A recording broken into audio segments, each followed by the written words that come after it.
সমস্ত ছাত্রছাত্রীকে আমার নমস্কার। আমি অনেক আগে থেকে অপেক্ষা করছিলাম, এখানে কেউ ছিল না, ঠিক আছে। সবাইকে থ্যাংক ইউ বলবো। আগে আমি প্রথমবার কিছু বলার সুযোগ পেয়েছি। আমি পুরুলিয়া জেলা থেকে এসেছি, ঠিক আছে। দেখো, 100টা স্টুডেন্ট যারা পড়াশোনা করছে তারা সবাই কিন্তু চাকরি পাবে না, ঠিক আছে। কিন্তু যদি আমি অক্ষমতার জন্য না পাই তো মেনে নেওয়া যাবে যে আমি পরের বছর আবার ট্রাই করব।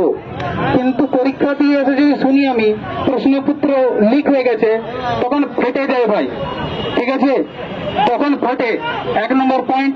আর 2 নম্বর, এবার 12,000 ভ্যাকেন্সি বলা হয়েছিল, কিন্তু এখানে 30%-এরও কম ভ্যাকেন্সি রয়েছে ফ্রেশারদের জন্য, 26%।